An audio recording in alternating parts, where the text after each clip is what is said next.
وبالمناسبة واحد الرد خفيف، تعليق خفيف حول واحد العمل الفني. عمل فني، الفن العفن، الفن الساقط، نعوذ بالله منه. واحد السيد سيدي راه معروف، راك كاع المغاربة كيعرفوه، محمد الجم، الفنان محمد الجم، ممثل وداكشي. تماك اصاحبي ما كان حالتك، وكنتي بعقلك وكنا كنحتارموك وعندك واحد التاريخ في التسعينات وعندك اعمال محترمه، ونهار فتي تظهر مع رشيد شو احترمنا الموقف ديالك، وكنحتارمو الكوميدي ديالك كانت هادفه وكتكلم حول هموم المواطن. ايوا مالك سخن عليك راسك، حتى مثلتي واحد الفيلم حقير فاشل منذ بدايته. بالنسبه لي انا، بالنسبه لواحد الاخر شغلو هذاك ماشي شغلي حتى واحد. فيلم سيدي كيمثل دور ملتحي، هو وديك نزهة الركراكي، دور متنقبة، يعني دايرة النقاب، وبارك يشوف متدينين، مثل دور ديال يعني واحد تعرض للظلم وجمع شي وحدين متدينين في واحد المجلس، وبدا كيهضر معهم كيشكي ليهم وداكشي. شويه عطى الكلمه لنزهة الركراكي، نزهة الركراكي قالت لهم سمعوا مزيان، شويه تقول اسمعوني وبدات كتغني ديك الاغنيه المعروفه ديال اسمعوني اسمعوني، كتضرب، هو يقول لها الله الله، قال لها الله. كاينين شي مطربين مشهورين كانوا كيقولوا ماشي على الله، كانوا كيقولوا الله اكبر. في داك مهرجان جاراش ولا حول ولا قوه الا بالله، المواويل كيقولوا الله اكبر فتح القدس. السفه، شوفوا السفه وشوفوا الزين الباطل. وصاحبي ما حشمتيش وكتشوف المتدين وبينوا المتدين على انه كيهضر بالفصحى، على حنا في الواقع ديالنا المتدين كيهضروا باللغه الفصحى، كيهضروا عادي. مالكم؟ ومن اظلم ممن افترى على الله كذبا. علاش الكذوب؟ علاش تشويه المتدينين؟ هذه راه موجه قديمه غملات وعطات ريحتها، سبقوك المصريين بهادشي. اعلام المصري الوقح، ماشي الشعب المصري، تحيه للشعب المصري الشقيق، ماشي المصريين، انا كنتكلم عن الاعلام المصري الفاسد اللي تا هو شوه الاسلام وهادي وهادي الامام شحال راه شوفوا النهايه ديالو كي ولا دابا مابقاش كيظهر كاع. نسال الله السلامه والعافيه. اتوب الى الله قبل ما تجيك الموت، لا انت ولا غيرك. اذا فخصنا بنادم يخدم عقله. واش انت تشرفتي يا محمد الجن، تشرفتي وبلكتي كتخربق على قبل الفلوس، على قبل المال؟ واش انت محتاج للمال؟ ياك انت لاباس عليك، ما خصك حتى خير. محتاج للشهره، انت مشهور، واش من غرض عندك لصالح من كدير هادشي؟ كتشوه في المتدينين وفي صورة المتدينين.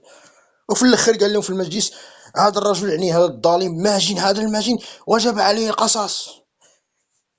يعني انت تقصص بيدك بنفسك على الملتزمين كيديروا القصاص بيديهم، كيديروا شي فوضى. ما كاينش هادشي عندنا نهائيا الحمد لله. اش من قصص ولا ما قصص؟ علاه ما كاينش مؤسسات، ما كاينش قانون في البلاد؟ سبحان الله. سخن عليك راسك وكتشوهوا صورة المتدينين وصورة الملتزمين باش تنفروا الناس منهم. الله المستعان. عمل فاشل بمعنى الكلمة، وشوهتي براسك وطيحتي براسك في ياماتك الاخرى، في عوض ما تتوب الى الله قبل ما يجيك الموت. ما غيفكوك حتى واحد نهار غتجيك الموت، لا انت ولا هذا المنتج اللي دار هذا الفيلم ولا المخرج، كلكم كتحملوا الوزر، يعني الذنب كلكم. فاعدوا للسؤال جوابا، نهار تموتوا يوم القيامة كلشي كيتقيد. ويوم نسير الجبال فترى الأرض بارزة وحشرناهم فلم نغادر منهم أحدا وعرضوا على ربك صفا لقد جئتمونا فرادا كما خلقناكم أول مرة بل زعمتم أن لن نجد لكم موعدا ووضع الكتاب فترى المجرمين مشفقين مما فيه ويقولون يا ويلتنا ما لهذا الكتاب لا يغادر صغيرة ولا كبيرة إلا أحصاها ووجدوا ما عملوا حاضرا ولا يظلم ربك أحدا. ايوا شوف اش غدير، الله يهديك وصافي، لا انت ولا غيرك. وما غتصوروا والو، كما قلت هاد الموجه راه سبقوك اليها المصريين وما صوروا حتى حاجه، فشلوا فشلا ذريعا، لا انت ولا غيرك. حنا دولة إسلامية ماشي دولة ليبرالية بين قوسين، وحنا مسلمين والدستور ديالنا كاين في الإسلام. أما هاد الضغوطات وهاد الدعم ديال هاد الزنادقة وهاد الشي راه ما كياكلش. الناس راه وعاو دابا كاين الانترنت، خاص حسن التلقي. عرف راسك، اقتدي بالصالحين، بعد من الإعلام الوسخ القذر، بعد من التفاهة، نمي فكرك بشي حاجة طاهرة باش تكون انت طاهر في حياتك وفي الأخلاق ديالك. والسلام عليكم ورحمة الله. بغيت نضيف واحد المسألة مهمة خاصة الفيديو اللي تكلمت عليه أمس حول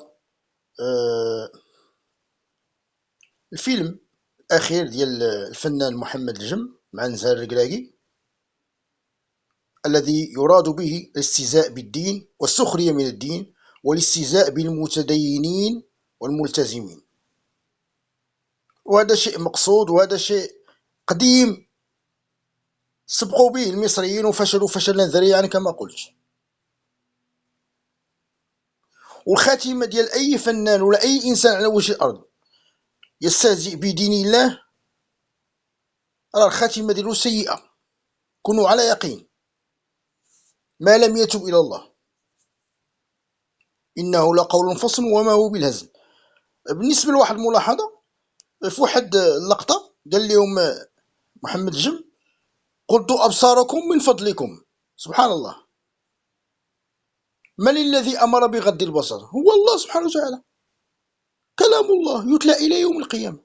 الله عز وجل في سورة النور هو الذي قال: قل للمؤمنين يغضوا من أبصارهم ويحفظوا فروجهم ذلك أزكى لهم إن الله خبير بما يصنعون.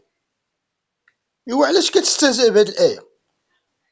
شنو الغرض منك؟ واش انت شرفتي تلفتي ولا مالك؟ هادشي من أجل الربح، المال، انت مخصوص بالمال كما قلنا. واش انت مخصوص تربح المال على حساب الدين، على حساب الاستهزاء بالدين؟ سبحان الله العظيم.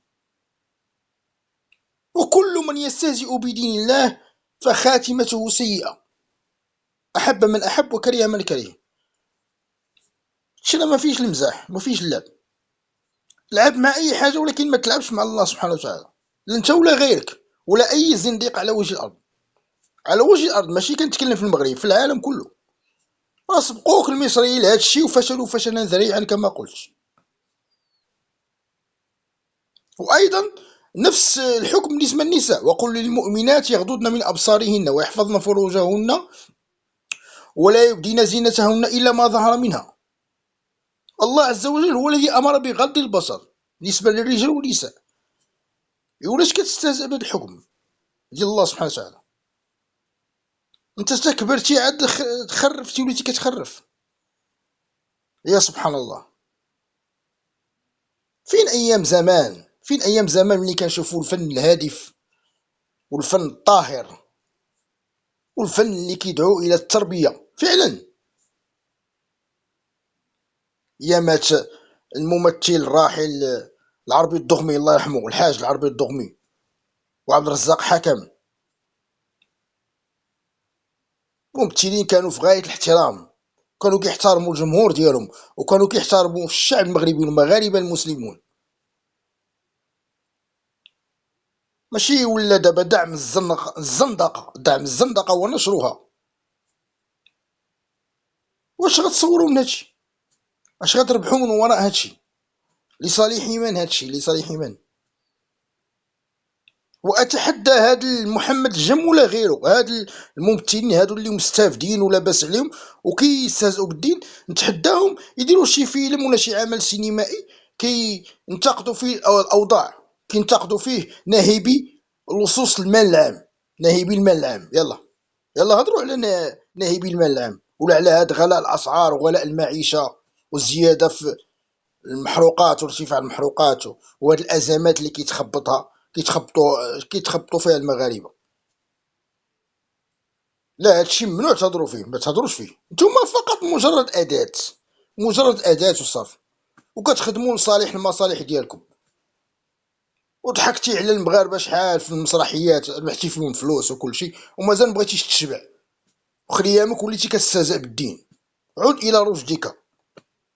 خير لك انت، ماشي خير لنا حنا ما عندنا ما نديرو بك لا انت ولا غيرك، ما عندنا ما نديرو بك لا انت ولا غيرك. اسيدين على الوقت بالنسبه لينا حنا، نحن نقتدي بالصالحين وبالمصلحين، ماشي كنقتديو بالفنانه الساقطين ولا التافهين ولا الماديين. انا اللي ماشي التوجه ديالو سليم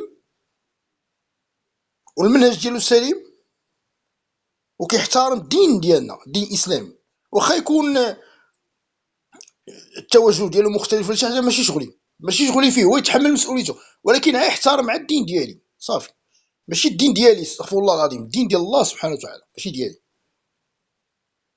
ولكن انا مسلم عندي غير على الدين ديالي، وادعو الى الله على بصيره، اي على علم وعلى هدى من رب العالمين. ماشي يجي شي واحد يقول لي ماشي شغلك. قل هذه سبيلي ادعو الى الله على بصيره انا ومن اتبعني، ماشي انا بوحدي، ماشي على الرسول صلى الله عليه وسلم، ومن اتبعني، نحن اتباع رسول الله صلى الله عليه وسلم. واخا مقصرين في حقه حنا كنعترفوا، ولكن على الاقل ما توصلش بينا الحقاره والسفاله الى الزندقه، بحال هادو اللي كينشروا في الزندقه عين بين في غفله من المغاربه. الله يهديهم، والله يطهر بلادنا من هذا الاعلام العفن الساقط، والله يطهر بلادنا من العملاء ومن ناهبي المال العام ومن اللصوص ومن رموز الفساد ان شاء الله، ويرد بعقول الشباب باش يكون جيل واعي وجيل راقي وجيل كيلعب دور فعال في نهضة هذا البلد ونهضة هذه الأمة. والسلام عليكم ورحمة الله.